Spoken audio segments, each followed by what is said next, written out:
Magnifique. Stephen King aussi. Magnifique. Pas mal. Mais tout de même moins bon que La Fontaine, non? Ah oui, oui. Bien, mais pas du niveau de La Fontaine, ouais. On est bien.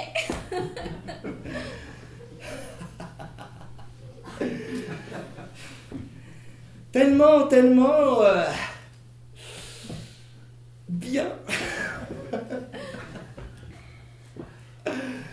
On est vraiment bien. Vraiment. Ça va, on a compris. Vous n'allez pas répéter ça toute la soirée? Non, pas du tout. Bon.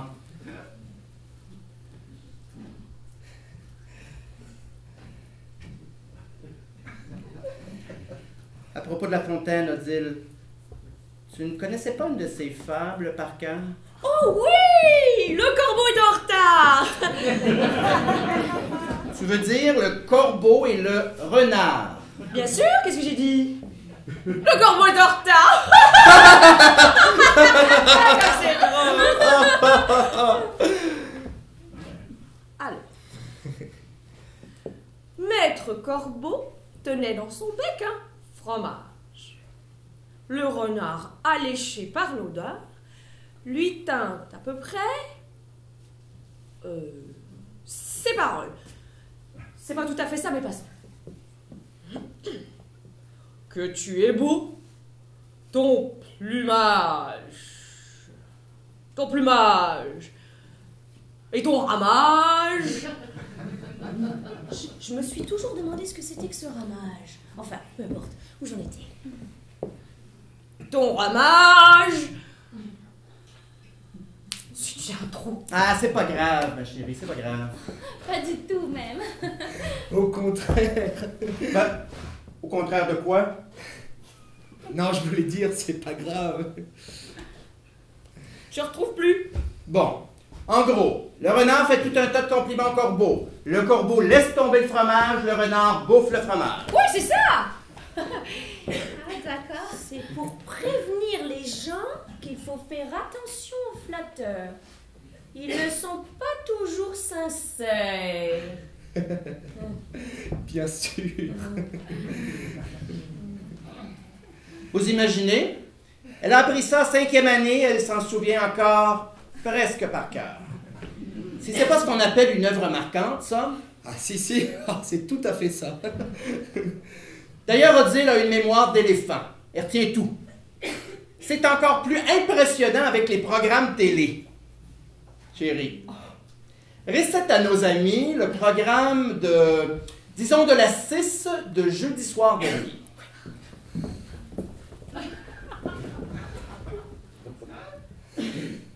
20h50. La prophétie des ombres. 22h55. Journal intime d'une call girl. Saison 2, épisode 5. Désillusion. Minuit 55. Pékin Express. La route des Incas. Jeu rediffusion. 2h45 du matin. Musique. Musique plus. Oh, bravo. Incroyable! Incroyable! Elle retient aussi très bien les prénoms. Elle peut réciter la liste des prénoms de tous les camarades de classe de notre fille. Oh, oui, facile. Clémence, Hortense, Bérénice, Olivier, un deuxième Olivier, Kevin, Hermine, Paul, Isotte, André, Dorian, Michel, Héloïse, Loïc. Oui, Loïc. De Virginie, Sophie, Lamine, Yasmine, Pierre-Paul André, Zoé, Marie-Pierre. Marie-Pierre, c'est amusant. Oui, c'est vrai. Et enfin, Léa, notre fille. Oh, Léa, quel joli nom. Nous avons longuement hésité entre Bérénice, Apoplexie et Josiane. Le choix n'a pas dû être facile. Oh, ça non! Quelle aventure! Moi, c'est plutôt les dates. Je connais par cœur les dates des règnes de tous les rois de France, de Louis XI à Louis XVI. C'est pas fréquent, ça. C'est même rare. Vous voulez que je vous les récite? Comme tu veux. Oui, comme tu veux. Et puis non, je préfère pas. J'aurais peur de vous ennuyer avec ça. Non, pas du tout, voyons. Non, inutile d'insister. Mais voyons, Jacques, ça ne nous ennuie absolument pas. Guy, je vois bien que tu dis ça pour me faire plaisir. C'est très gentil, hein, mais ça me touche. Mais ce serait pas très délicat de ma part de vous imposer ça. C'est très long. Hein. Voyons, Jacques, regarde-moi dans les yeux.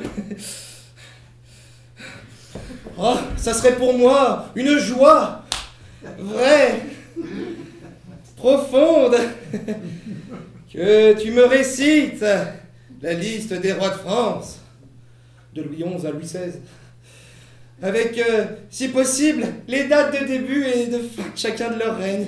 Oh, mais dans ce cas, je ne peux que m'incliner. Quand un ami me supplie, il faut obtempérer. Louis XI, 1461 à 1483. Oh. Charles VIII, 1483 à 1498. Ah. Louis XII, 1498 à 1515. François Ier, 1515 à 1547. Henri II, 1547 à 1559. François II, 1559 à 1560. Un an. Oh. Charles IX, 1560 à 1574. Henri III, 1574 à 1589. Henri IV, 1589 à 1610. Louis XIII, 1610 à 1643.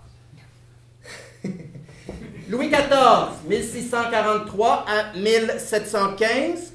Louis XV, 1715 à 1774. Et Louis XVI, 1774 à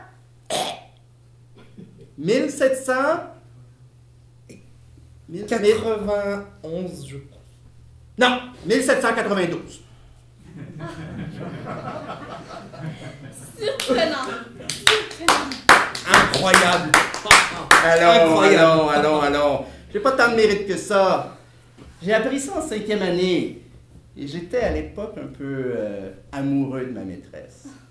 Tu m'en veux pas, là, Odile? Ça aide, ça. Bien sûr. En fait, j'étais son petit chouchou. Elle s'appelait Mademoiselle Villeneuve. J'avais été à l'hôpital cette année-là, une appendicite.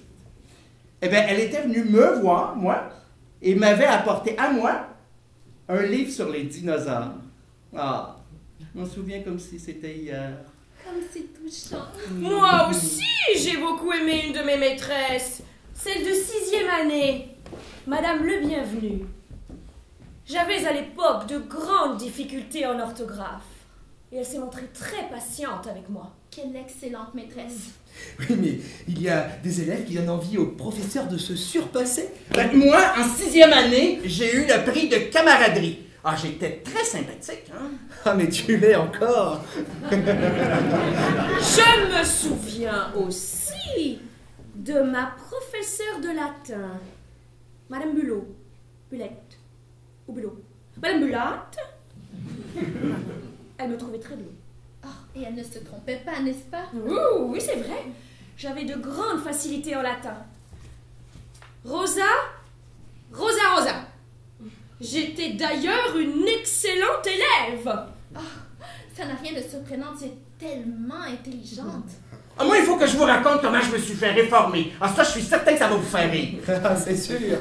J'aime beaucoup cette histoire, j'adore que tu la racontes. Ah, je les ai bien eus, moi, ces imbéciles de militaires. Mais en fait, c'est grâce à mon père. Il était dentiste et à l'époque, il soignait le psychiatre chargé des réformes. Il lui a offert une belle ristourne sur le dentier qu'il était en train de lui faire et hop, l'affaire était dans le sac. Bien joué.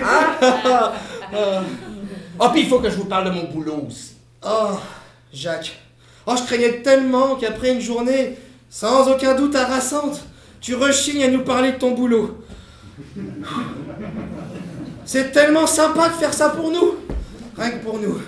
C'est une journée que nous marquerons d'une pierre blanche. C'est si précieux d'avoir de vrais amis. L'autre jour, j'ai remis mon patron à sa place. Jacques n'est pas quelqu'un à s'en laisser compter. Oh, il a raison. Dans notre société de nos jours, il est très important d'avoir une forte personnalité. Ah, de ce côté-là, j'ai pas à me plaindre. D'aucun autre d'ailleurs. Croyez-moi, je lui ai dit ces 4 vérités. Il était blême. Mais à la fin, quand même, il m'a dit « Oh, Jacques, vous avez raison.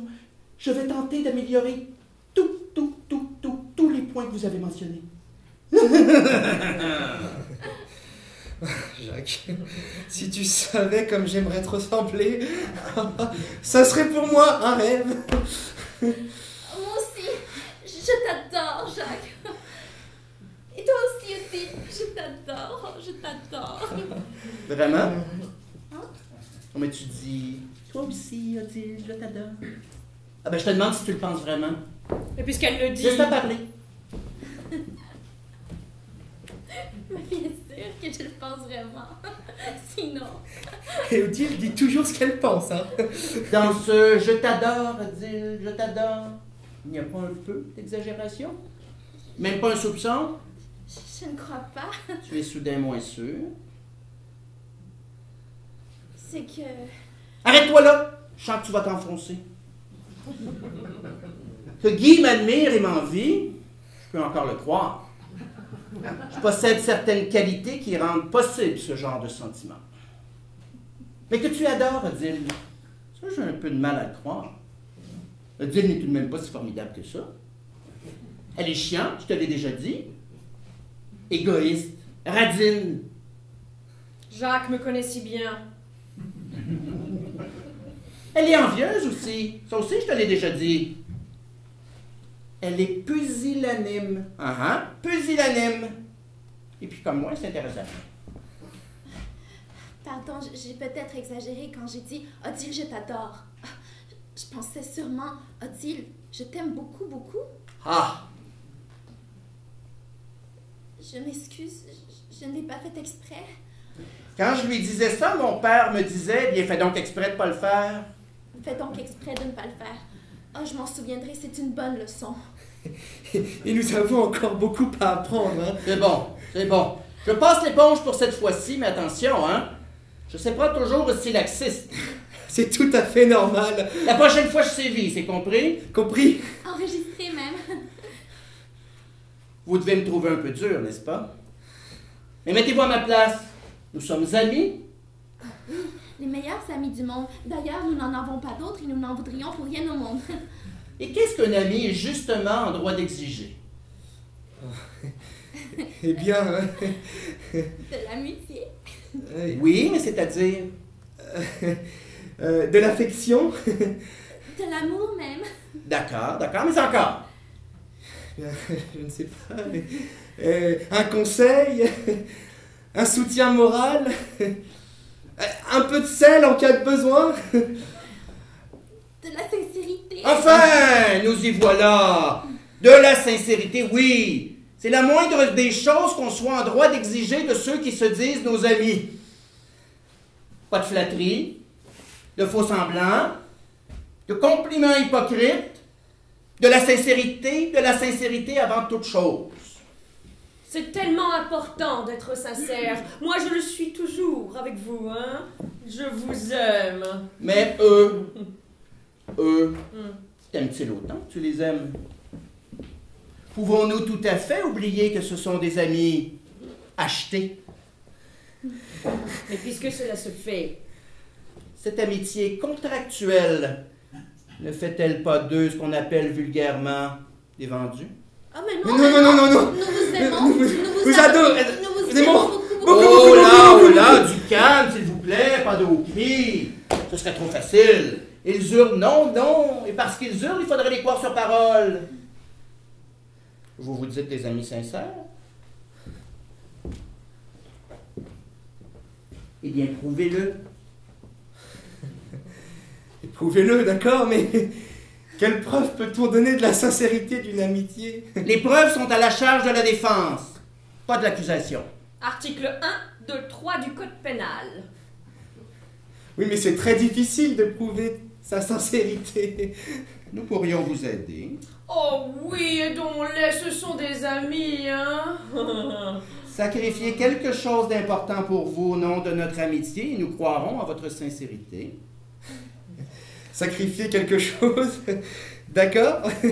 Mais quoi? Je n'ai rien. Vraiment, vous n'avez rien. Non, rien. Rien du tout. Et votre femme? Quoi, ma femme? Quoi, sa femme? Eh bien, n'est-elle pas à lui? C'est ma femme, d'accord, mais pour autant, elle ne m'appartient pas. Ah bon?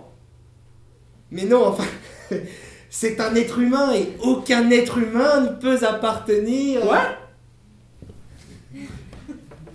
Et non, enfin, aucun être humain ne... Salaud! Oh, Jacques, voyons. Salopard! Ah, enfoiré! Mais tu ne saisis pas l'infecte insinuation de ce part? En disant qu'aucun être humain ne peut appartenir à un autre, il sous-entend qu'en ayant acheté des amis, nous soyons allés à l'encontre de la plus élémentaire des morales. Il nous traite d'esclavagistes, de ruffians. C'est bien ça, non? Pas! Mais vous êtes fou. Fou? Oh, tu oses me traiter de fou? Il m'insulte! Le porc! Le porc! N'insultez pas mon mari, hein, je vous l'interdis. Non, pardonnez-le, il s'excuse. Mais pas du tout. Au contraire même. Connard, connasse.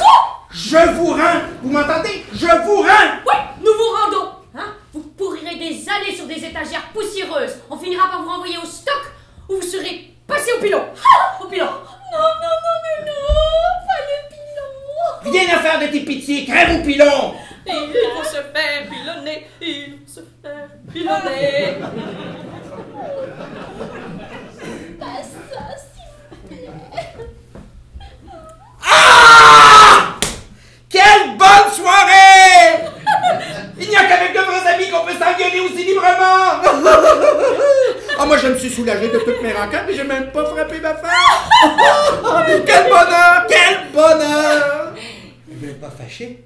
Ben non! Franchement, entre amis! Mais l'excuse si mes paroles ont été un peu brusques. Elles ont et de loin